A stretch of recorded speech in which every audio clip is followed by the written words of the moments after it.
Unfortunately, in Nairobi, the people will take advantage of the demand for plastic surgery services. So then they'll go ahead and advertise using social media that they do provide the services.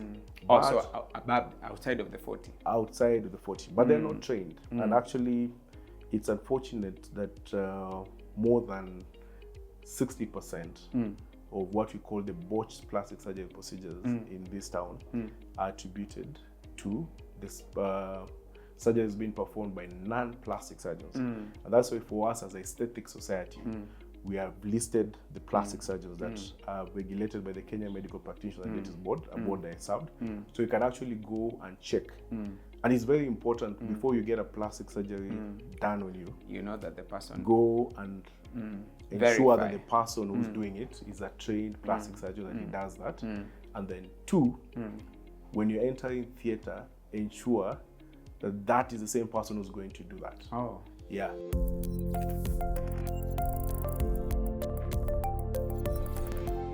Welcome back to DDwithMaqC. Today I've forgotten that there's a camera. I'm totally intrigued with the conversation that's happening. I've not faced this side at all. But yeah, we were just about to talk about the issue of resourcing and you know, filling the gap in that context. And I wanted to just hear your reflections on that.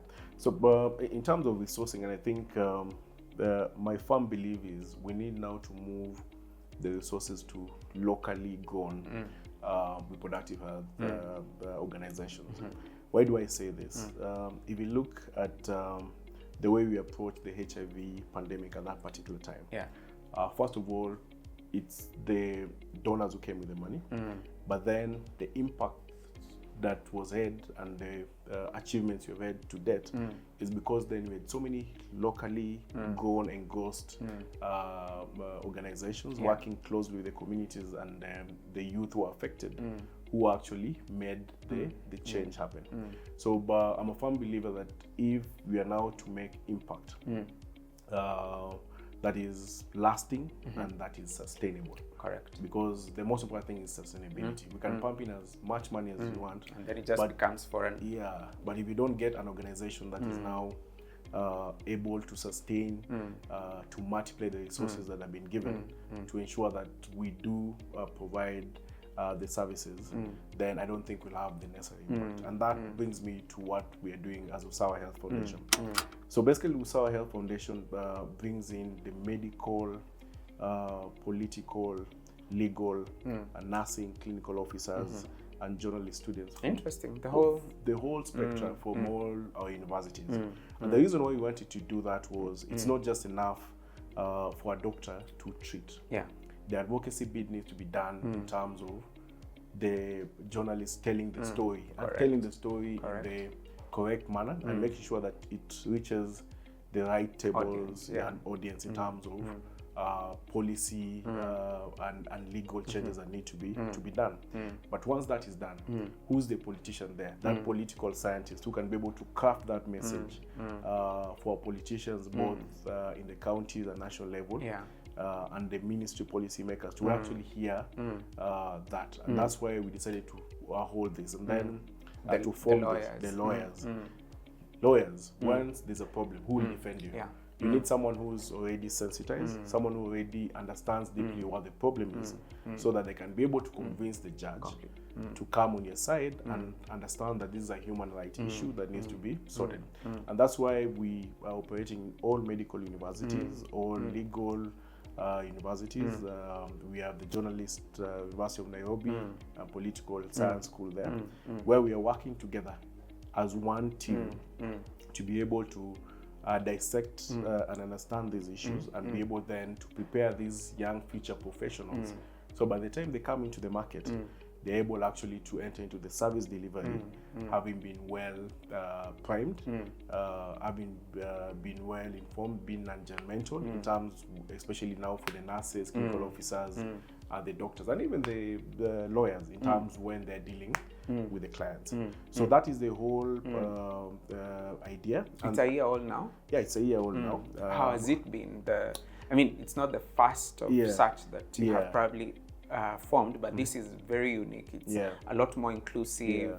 The day and time that you're living in right now requires for different things, different approaches. How are you even ensuring that it grows as a movement, but also the organization becomes bankable, and it becomes a true carrier of a movement?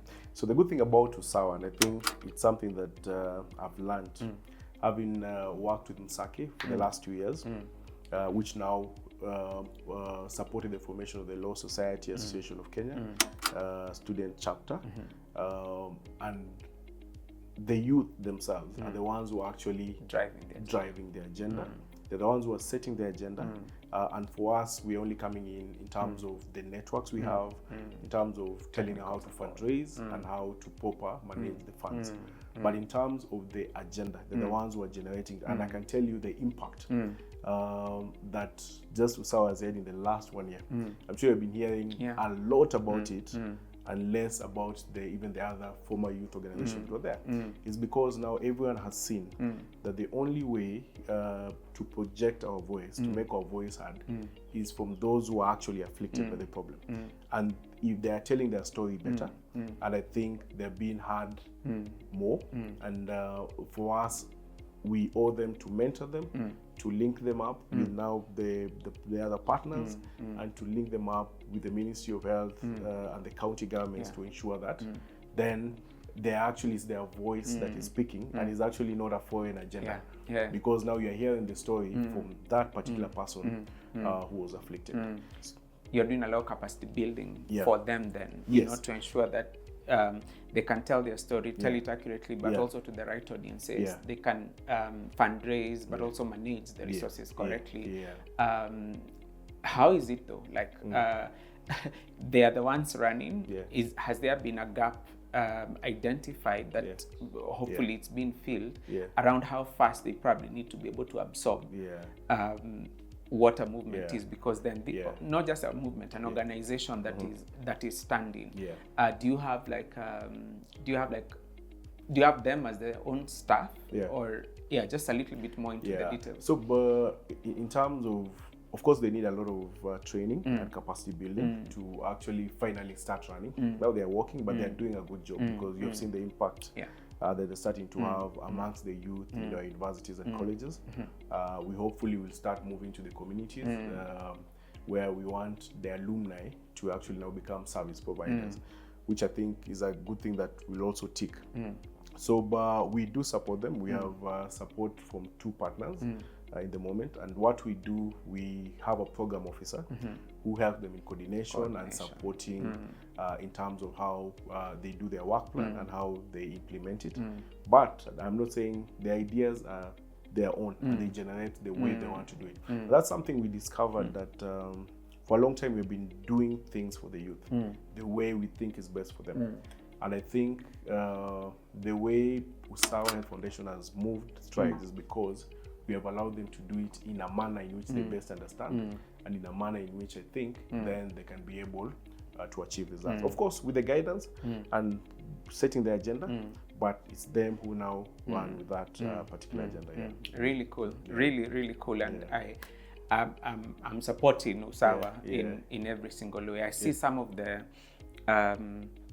things that they're talking about online, and how they're organizing themselves, and you can tell there is intent, there is purpose, there is passion, and that's what really there is to capitalize on. And I'm envious that you've been able to also look at them and connect them to, as you say, like 2 prime supporters who who can give a bit of like the seed money to ensure that a few things run as they also establish their systems. That's a powerful thing, and I know that on your part, yours is to think about the next generation, is to think about how we're transferring this.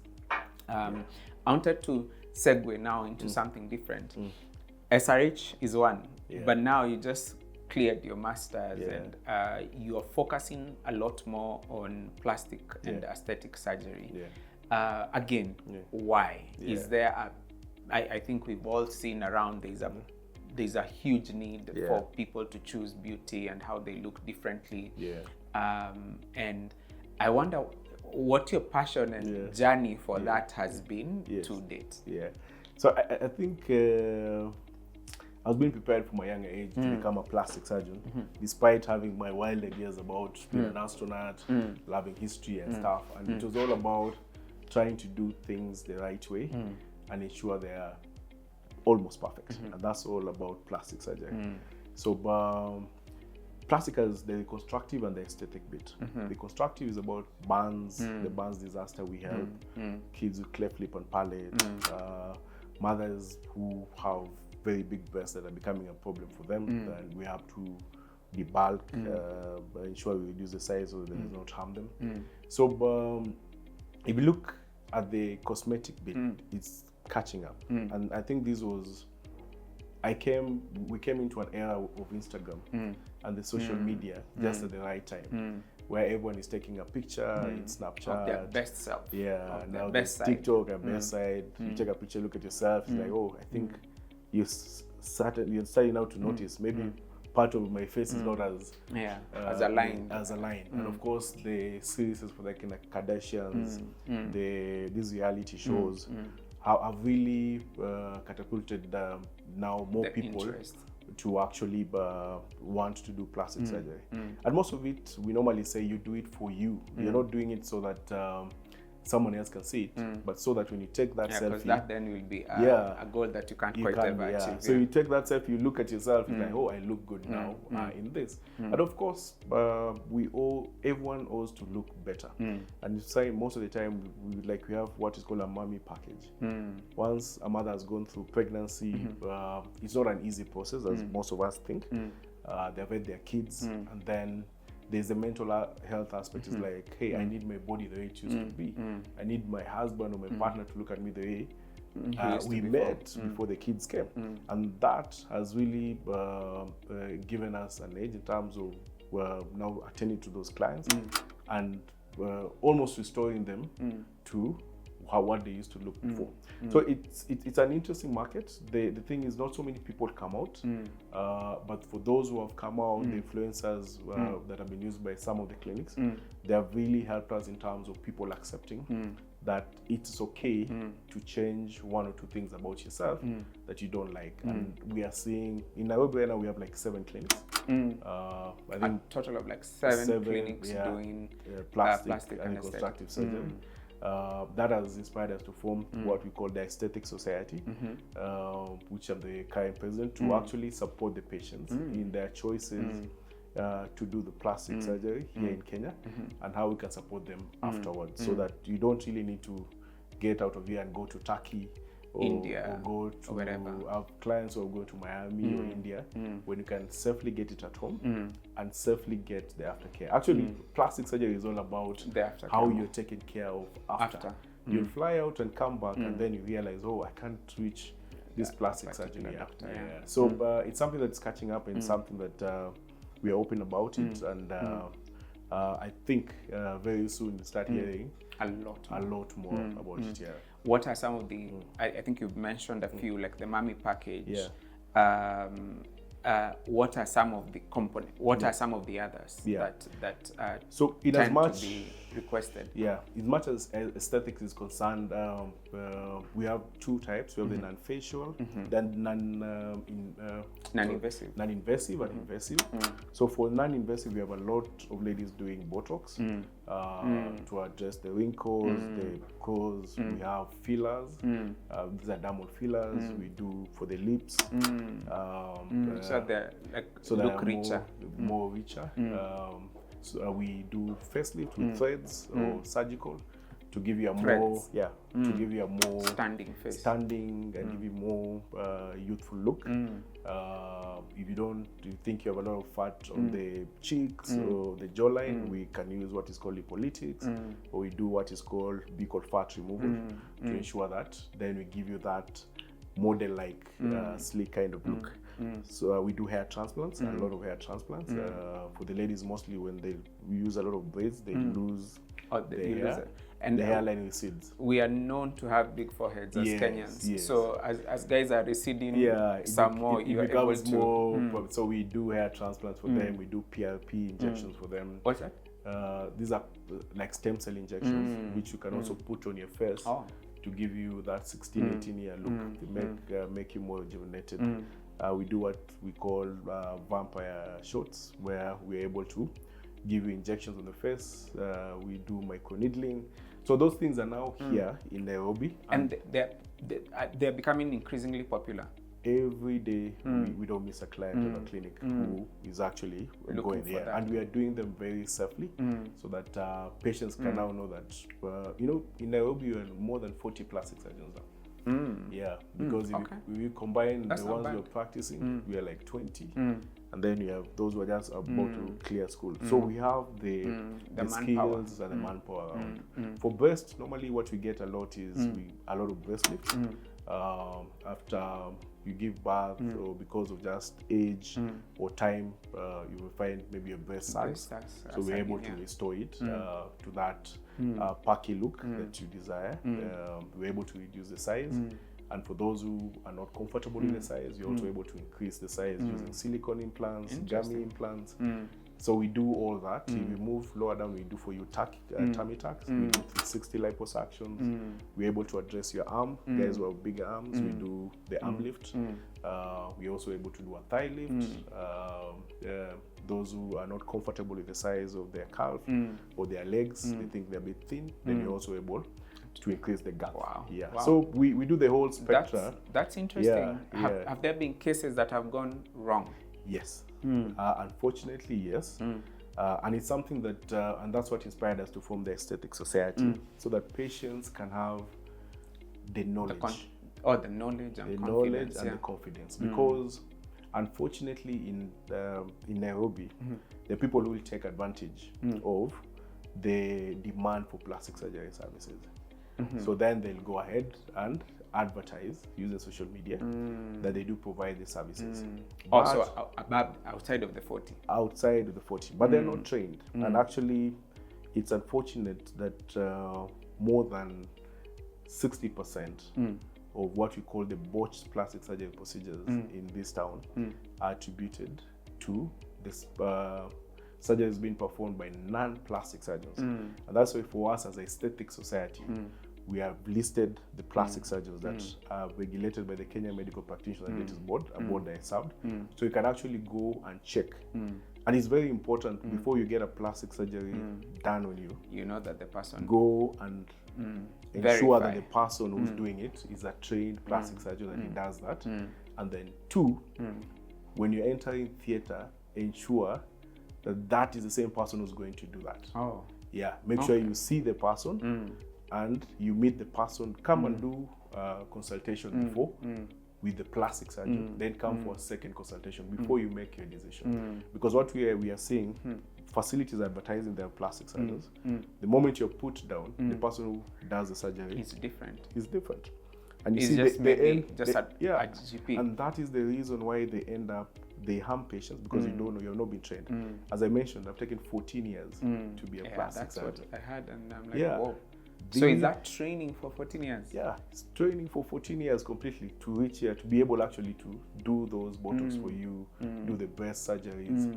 But then someone here wants to take a shortcut, do a 3-month course and say, now I can do the plastic surgery. So it's very important for the patient, first of all, to confirm and have consultation with the plastic surgeons, not only for the surgery, but then what happens afterwards, the aftercare. Because the botched surgeries that are happening is because once you've done the surgery, they've taken your money, they're gone, and then you end up really struggling.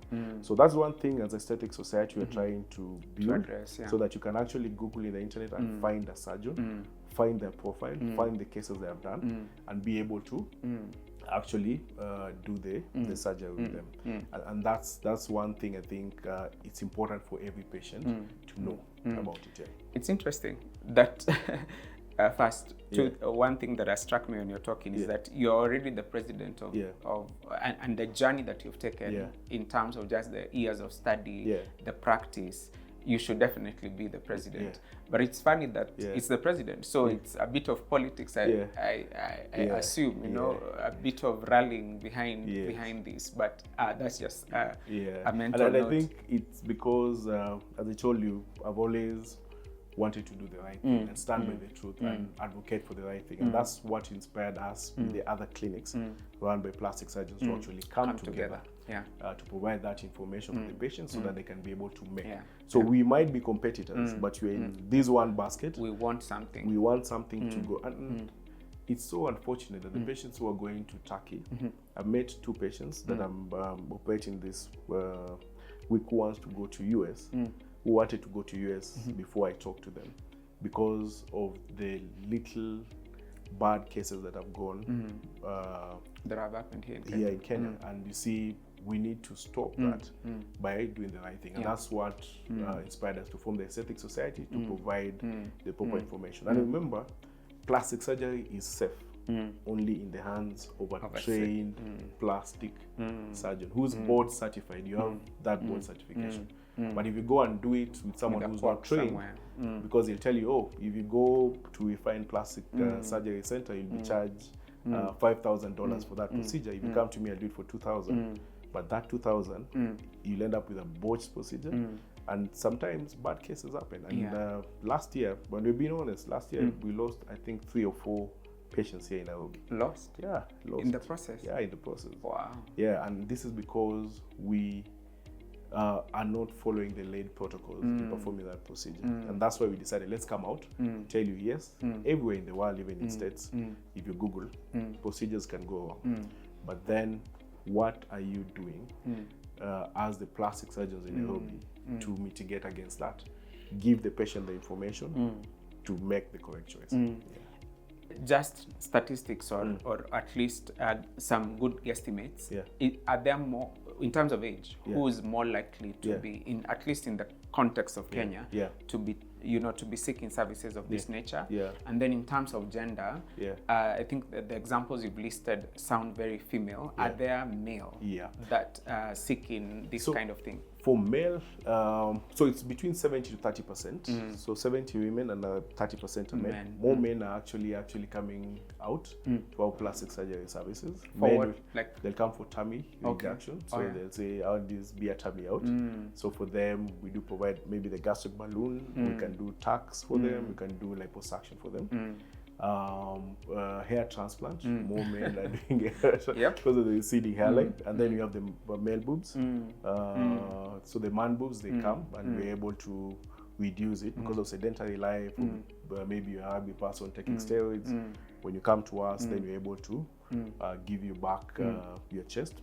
There are those who want cubes, so we do for them high definition liposuction. Like seriously? Yeah, we create cubes for them. Like seriously? Yeah. Guys, everyone is laughing here. We know. So we know a guy now. If you think the gym is the answer. Yeah. If you think the gym is too hard for you. Yeah, you can literally create a body. No, we create for you. You can create the body that you want. We create for you safely. With abs and... Yeah, we can create for you abs. Yeah, it's just a high definition. And then, of course, there are the more private procedures that we do. Penile elongations. Penile enlargement, increasing the girth, increasing the length. Those are things that also happen. Yeah, those are things that happen. For the guys who, let's say, they've lost sensitivity, we are able to give them the O shots and the G shots to restore the sensitivity when they're having sex. We're able to do vaginoplasties to give you that designer vagina if you want. We can do reconstructions for, let's say, we underwent FGM when we were younger, female genital mutilation. We're able to restore for you. So it's like the clinic is busy then. Like for sure, there are many gaps. And there are many gaps to be filled. And the good thing is now we have come out as plastic surgeons that now are dedicated to the aesthetic bit of plastic surgery. So you find, because of the social media, you find our patient as young. I think the youngest patient I've ever done is 18 years. Oh, wow. But that was a breast reduction. They came with a mother. But for aesthetics, I think the youngest I've done is a 22-year-old. And the oldest we have done because of our facelift is around 65-year-old. So it's the whole spectrum. It's the entire spectrum. The spectrum. Of course, the bigger percentage of it is between 35-year-old and 45-year-old. Yeah, that's the time when you have just had your last baby, or that's the time when now life is starting at 40, 45. And then they say at 40, you stop growing. Yeah. You start growing in a different way. So because your metabolism goes low, so yeah. then you might need just some help in terms of ensuring that you're properly toned. Yeah. And you also spoke about cleft lip surgery. Yeah. I once had Dr. Gidinji here who had served with Smaltrain for a number of years, and he spoke very elaborately about the whole what the need is, what Smaltrain is doing, but are there instances where you've also had to sort that out? Yes. So that's the reconstructive vitro plastic, and we are lucky that we have the Plastic Surgery Foundation, which is also one of the body that we have as plastic surgeons in Kenya. And what we do, because you find most of the parents who have cleft lip and palate, or who have kids who are born with that, might not be able to afford to pay. And that's where now we come in as plastic surgeons, as part of giving back to the society.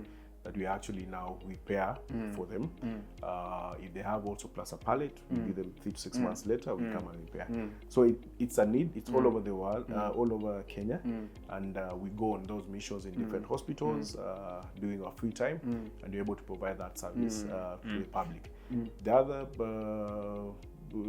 issue that's coming out that we're sorting also as a foundation is the breast cancers.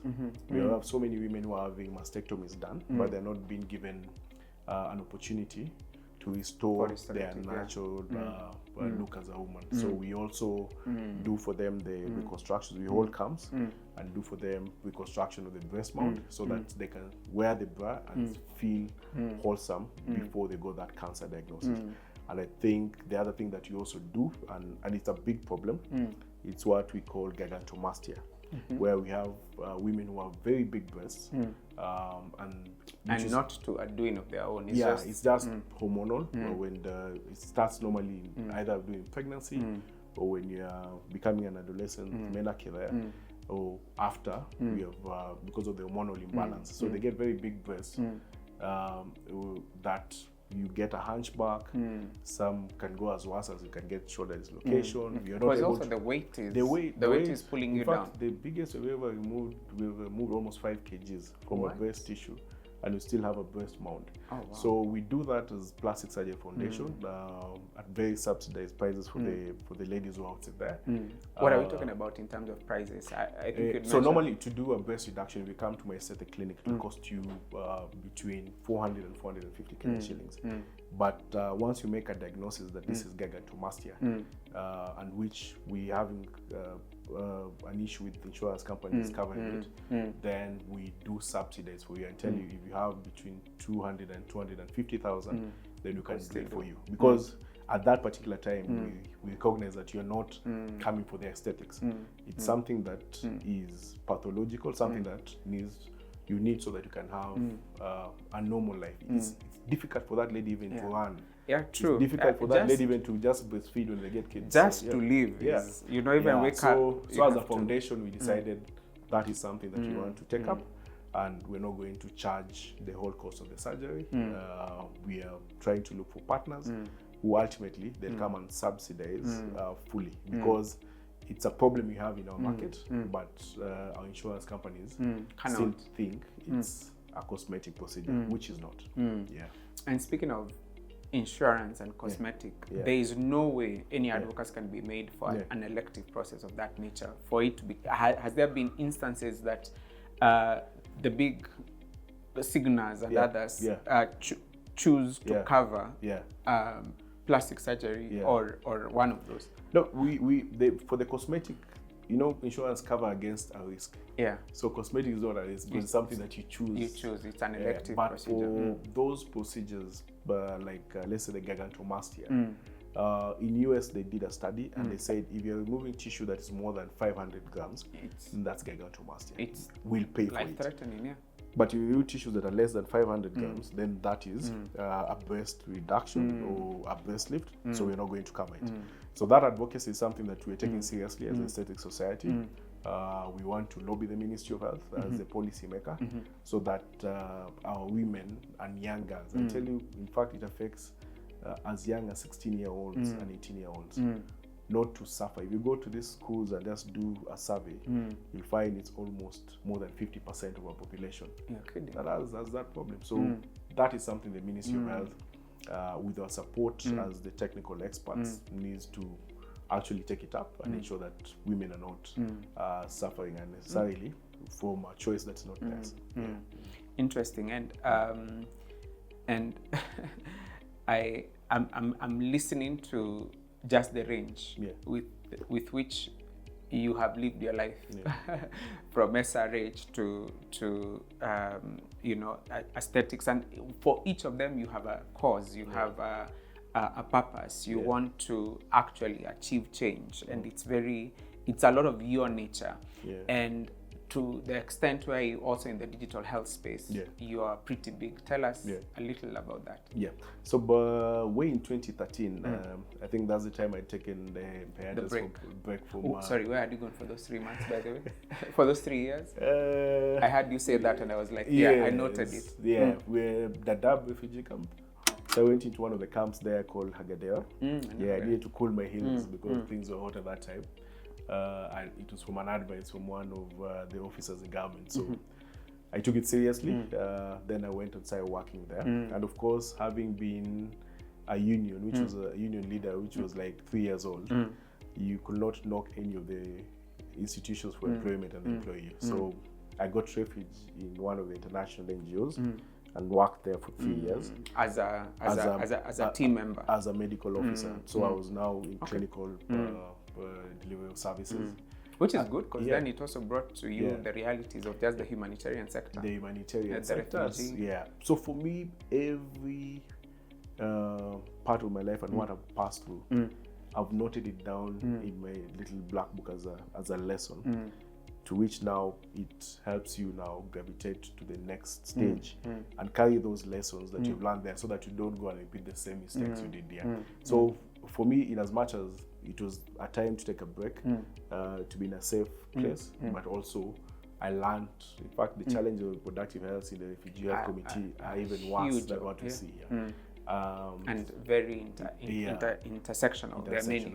So I learned something there, because from there is when I came and I started working with DFID, funded organization, then worked with the USAID organization, before now I came back to do my plastic surgery. So it was something that, in as much as I didn't want to go there, it was taking me away from where I just said firstborn at that time.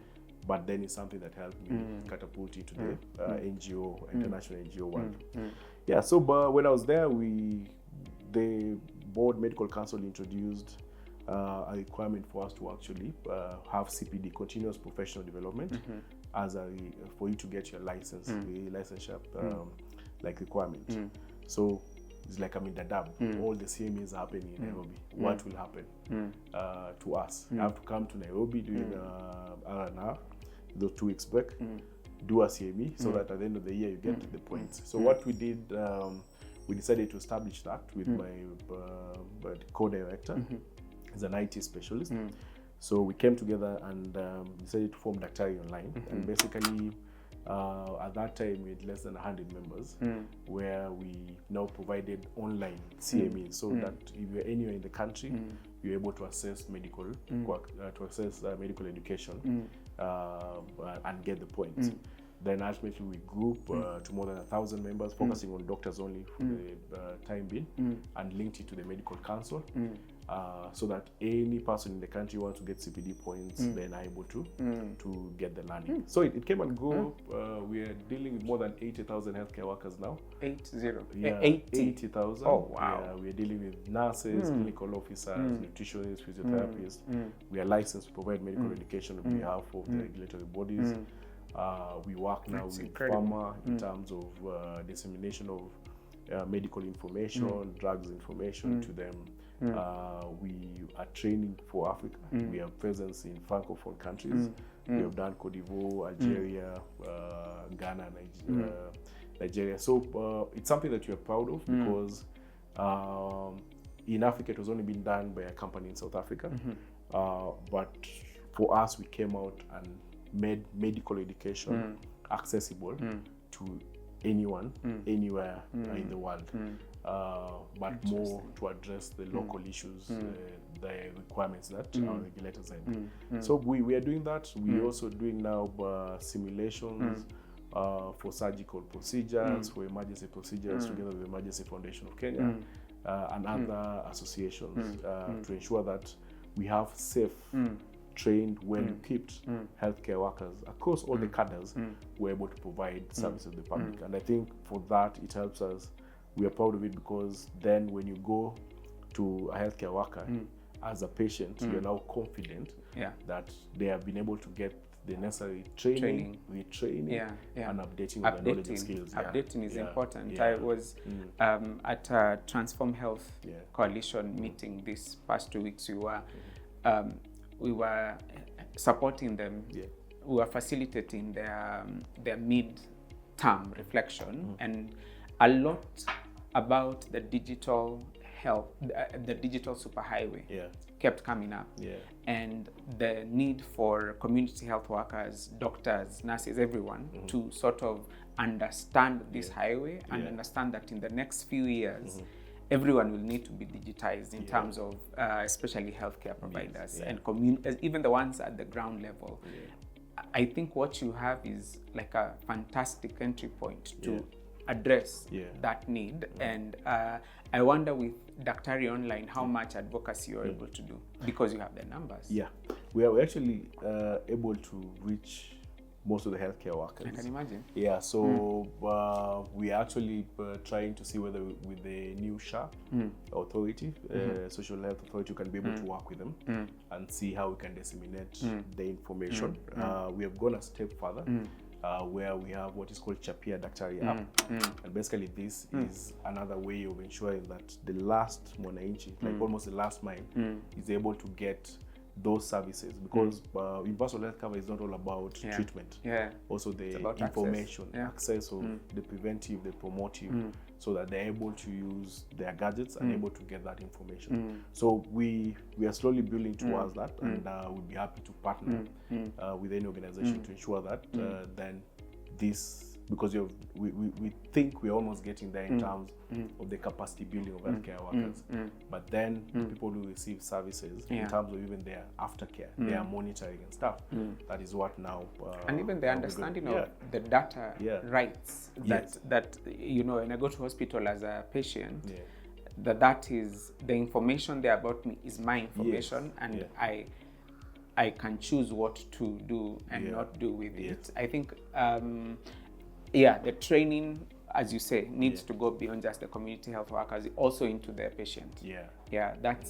That's interesting. And in the process of all of this, you then became a board member too. In NHIF. NHIF. In NHIF. Now, sorry. I am very curious about that whole journey in NHIF. There's many questions I want to ask about how my grandmother, etc., etc. So many questions. But if there was something for you wanted to finalize for the digital health, please. So for the digital health, I think is the way to go. And I think with the number of healthcare workers we have on our platform, or actively using our platform, I think we'll be able to make an impact in terms of the education for both the healthcare workers and the public, the patient. All right. So it's something that we are really still working on and pushing it. Which is a big reason why, even as you serve at the NHIF, the idea is universal health coverage, and at times that has not been well understood again by the patient, by the viewer at times. What's NHIF's role in that context? And then tell us a little bit about also the new act. So for us as NHIF, unfortunately, when the pronouncement was made by the Ministry of Health on the 21st of November last year, we ceased to exist. So Social Health Authority is one that exists. For us, we're just trying to hand over the good things that we are doing. Actually, there was a lot in terms of reform to ensure that UHC actually succeeds, that was being done by the NHIF board. It's just that now when the new government came in, it came in with its own thought on how they're going to implement it.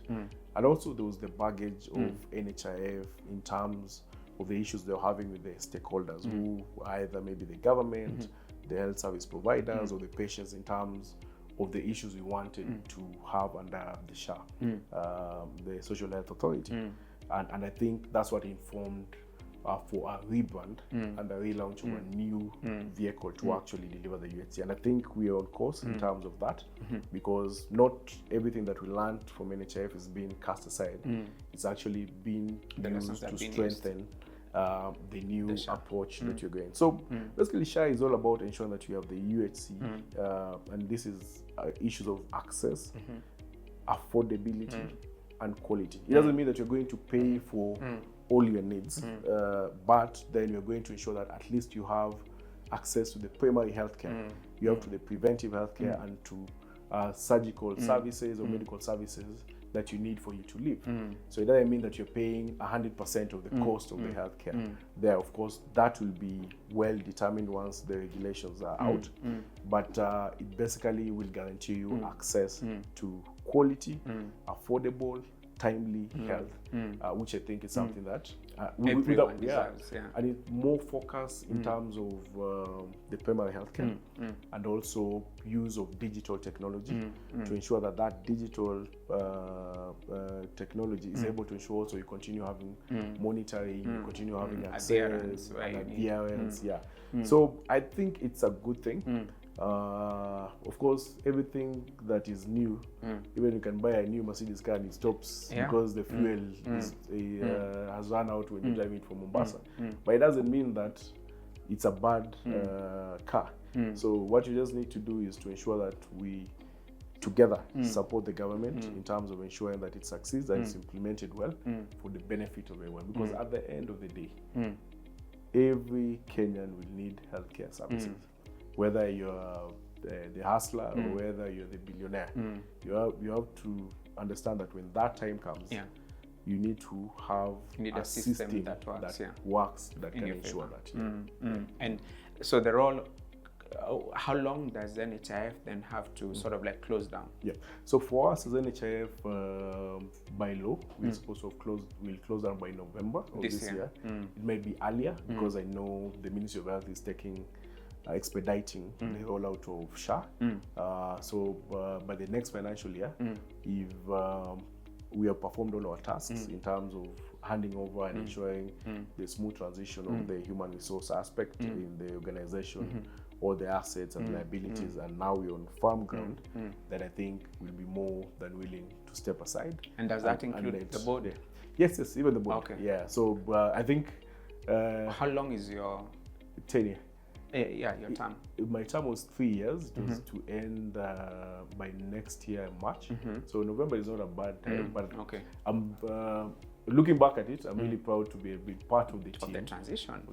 That is, and I can always write in my memoir later in life that I served in the last NHIF board. True.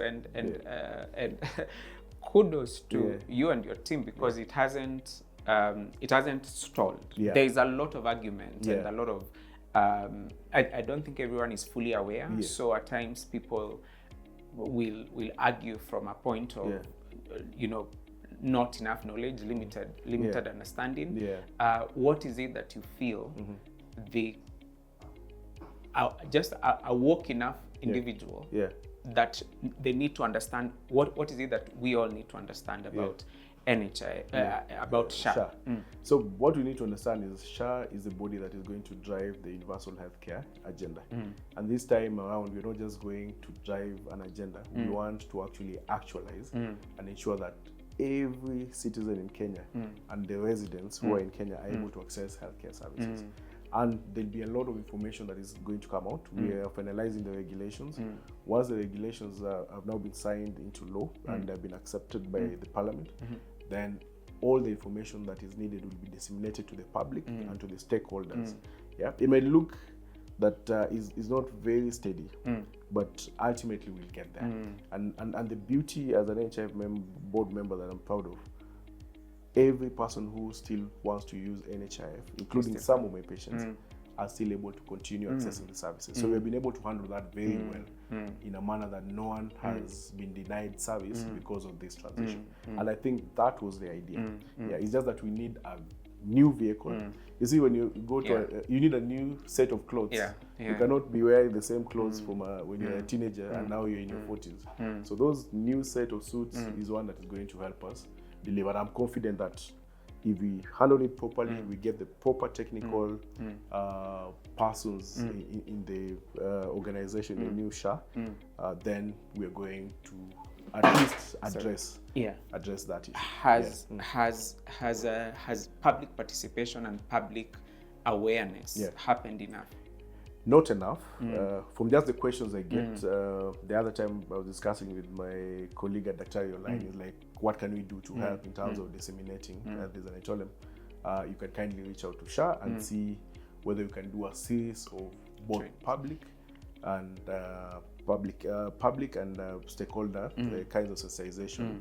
And I think that is coming. I think the delays have been, let's get the rules fast. So once we get the subsidiary legislations passed, then that are signed by the minister, then now we have something. Let's get the tariffs that you're going to charge, so that you as a patient will know, if I go to Dr. Were, then I'm going to pay, the SHA is going to pay 60,000, and I'll have to top up like 20,000. So once those regulations have been passed and they're clear, then there will be a lot of public education that is coming before July. And how is it looking like in terms of, I know everyone has been saying, it's not just the housing levy, there's also the SHA now that moves from former NHIF. What's the amount going to look like per job group? No, the amount I think will be enough to ensure that we're able to run SHA. So the higher you earn, and it will be based on your gross income. So you'll have to pay 2.75%. There's no capping this time around. And I think it's just the way. If you make more, then support those who don't have. And that's how a society lives. It's supposed to be. It's supposed to be. Because you see, you cannot expect someone who earns 10,000 a month to go to a hospital and say they cannot access services. And you, who's paying the person 10,000 and like to 50,000, and you don't want to pay for the services. So I think it's just a just thing to do. And health, like security and education, are things that we don't need to joke around with. Correct. And in all of this, I wonder, you wear so many hats. You're also a family man. Yes. So 2 questions as we begin to land the ship. One is, tell us about Mrs. Andrew and the Werettes that come with you as a family. And also then the other part is, how genuinely do you keep up with all of these things? Is there a time where you feel like there's a burnout, there's stress, there's also cases that you're facing at both a practice level, but also the politics that you have to deal with? What keeps you grounded, and how do you actually make it? Have you had a burnout episode? I'm really eager to understand that side. So Mrs. Were, she's called Rose Were. She's been there with me since the days of Thika. Actually met her in at the clinic in Thika. Not at the clinic in Thika. She was walking to campus just here in Daystar, and I happened to pass us here. So that's when we started dating. That's before I left to university. So we've been together for many years. It's been there for many years. Almost 20 years, right? Almost 20 years, Wow. She's seen me through my highs and my lows, my losses, my victories. She's an accountant. Okay. With also an interest in procurement. She's helping me a lot at my clinic in terms of managing the money. It's the manager to manage. You need that, So, and it's beautiful to have your spouse. And also taking care of the children, because as a surgeon, most of the time, you're away. You're away. Constantly, Like yesterday, kids had to go to the hospital. I had to attend to a burn patient somewhere. But she takes up that because she knows that someone has to, you have to support each other in terms of if you want to go far. So she's very supportive toward 3 children, and that I really appreciate her for that. In terms of balancing. No. Before we get to balancing, your children. So I think earlier you were telling me you have an 11, 7, and 2.5. 5 and 2.5. How are they like? What are their interests? They're 2 girls. The first is 11, and the second one 5-year-old. A girl also? A girl. And then our last born is last born for now. He's for now. He's a 2.5-year-old boy.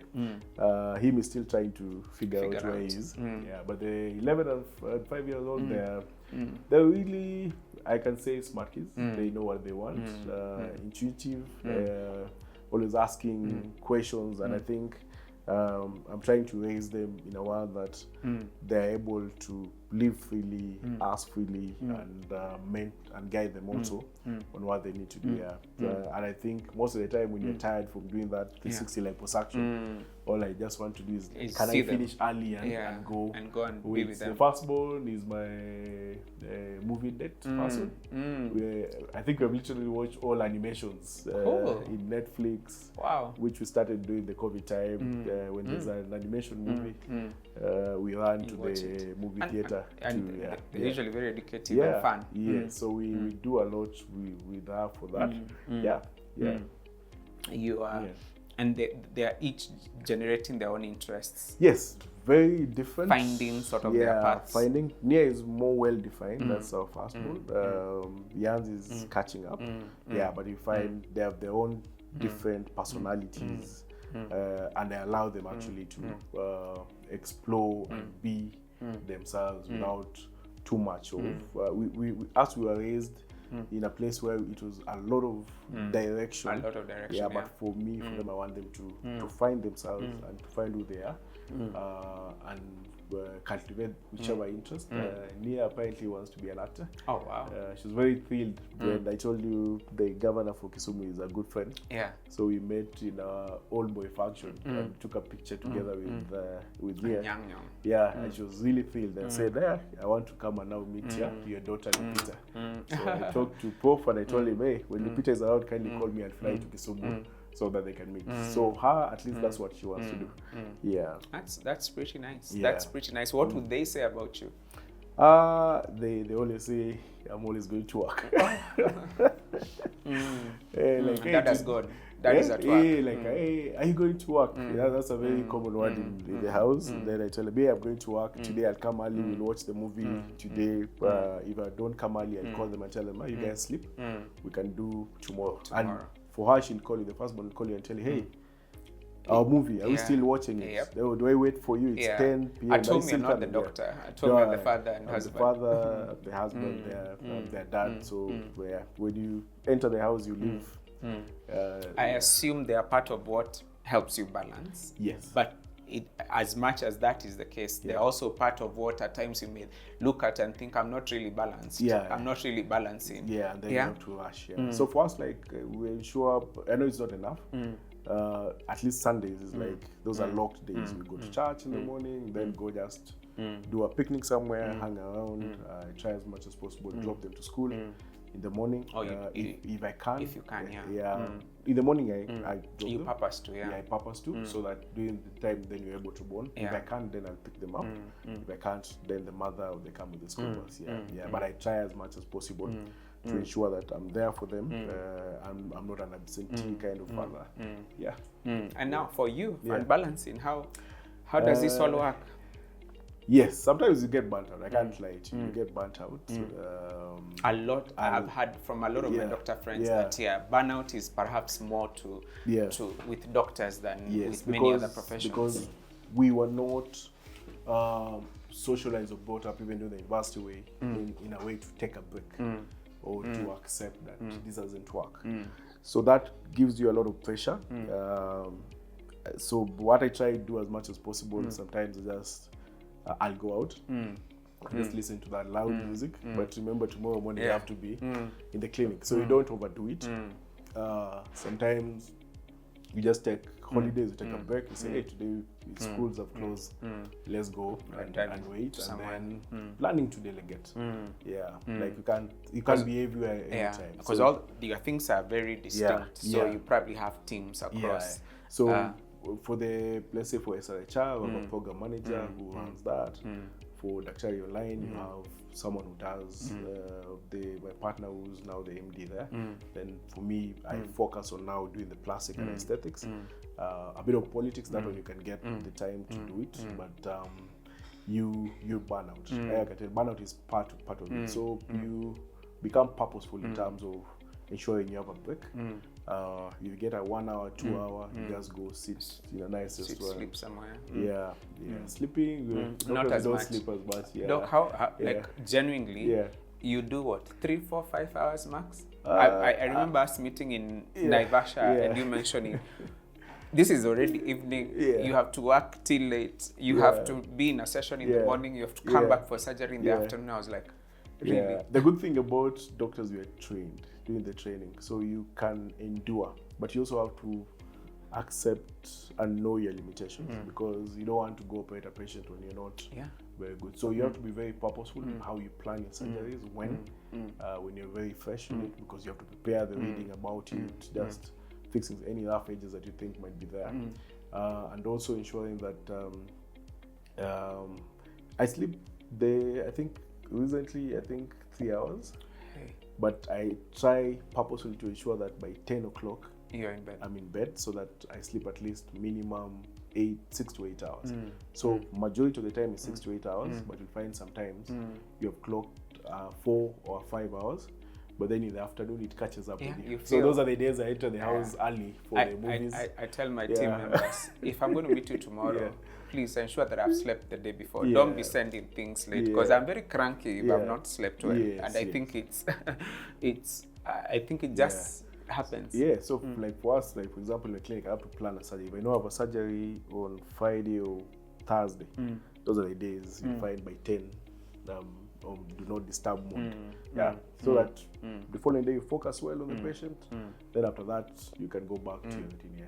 So it's a balance. You have to be very purposeful to balance that time as a doctor. Then you also have to know when to say enough is enough, because if you don't, then you'll find you're running from hospital to your own private clinic, but then you ask yourself, why am I chasing all this? I don't even have time to spend it.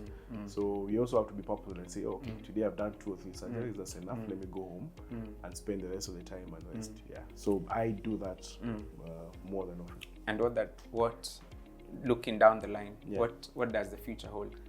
I think the future, in terms of now what I'm focused, which is cosmetic surgery and SRHR, cosmetic surgery, it's really growing. And the fact that our patients now are believing in our generation of plastic surgeons to be able to deliver, which you are delivering, and through word of mouth, they're able actually to tell their friends. I think the future is really bright. We are looking, hopefully in the next 5, we'll be in Kampala and Kigali with clinics there, so that we can be able to go and make Kenya be like a safer or a cosmetic tourism place. It can be the India, the Turkey of the region. For the region. And we are actually getting that, because we're getting patients from Dar, Kampala, Kigali, some as far as Kinshasa, who want to come and do their surgeries here. We're convincing our own patients not to go to Miami or to Turkey, and we're telling them, come, have a word with our patients who have already gone through the experience, see the results, listen to them, then make your choice. And I'm sure you do quite a lot of before and after. And the good thing is most of them are seeing, and they're actually choosing to have their surgeries here.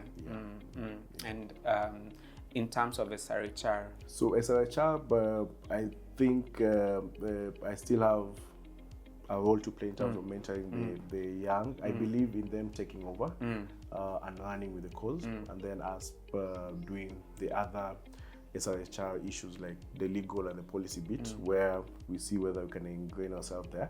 But in terms of the advocacy and ensuring the service delivery, then we want to mentor the youth under Usawa Health Foundation to ensure that then they're the next generation who are going now to break this barrier between the opposition and the pro teams, to ensure that actually our young girls, young women, and boys are actually able to access these services as guaranteed by the Constitution. And I think we'll head there, because we cannot continue turning a blind eye to the obvious. You cannot keep on saying that the sun doesn't rise in the morning from the east, while it rises from there. So I think we are heading there. Politically, maybe 2032. 2032. I might think about it. Where? Nairobi? Some say you look like Sakaja. I get that a lot. When sometimes I drive in a big car with a cape on, I get a lot of that. Hey, Mheshimiwa. Yeah. Sakaja is someone I know. We've met before. Of course, the distance has gone when you become governor. But Nairobi is not far off. It's a place you can consider. Same to home in Kakamega is also another place to consider. But I'm more geared towards the kind of leadership of, let's say, principal secretary, maybe a CS, more than the political. More technically not political. Because I think I've gained enough knowledge and experience the last 20 years, which I think should not just go to waste, which you can actually... You want it utilized in the right and places. I think I'll be better as a technocrat, but if I'm told to wear the shoes of a politician, you can. I think I can still remember my old days of politics. It looks like it. And you mentioned a black book that you document all the different phases of life. In that black book, if you were to write today to the boy in Kapsabet, what are you telling him? Your very younger self. The very younger self is continue believing, work hard, be purposeful, and do not take failure as the end of a particular process. Take it as a lesson and use it to move forward and become better yet. Deep. And if you take that same book 40, 50 years down the line, what is it you want to ensure is written and that does not miss in the book? I think is being consistent and believing in a cause and ensuring that cause you live that cause to the end. That one, because I think what has defined me is there's always been a trigger. A trigger is like, we need to do something about this, and I've tried as much as possible to ensure that before I move to the next level, then that particular cause is achieved. So just consistent and being truthful and honest to oneself, you'll reach that. And I pray it all happens and surprises you as well with how good it happens for you. Thank you. Thank you so much for sharing a bit about your life. I think I've enjoyed this conversation a lot. I think we could have talked for a lot longer. There are some patients somewhere waiting for Daktari. So in closing, I want to give you an opportunity to just maybe directly on the camera just mention mention anything that you would like to finish. It's usually a free-for-all kind of closing. So, to you. Thank you. So, hi everyone. As you know me now, I'm Dr. Were Onyino. I'm a board-certified plastic and reconstructive surgeon, working at Refined Plastic Surgery off Ngong Road, opposite Coptic Hospital. I'd love to see you there so that we can be able to transform your lives together and make you be you. Thank you. Beauty, redefine beauty. Yeah. Thank you very much.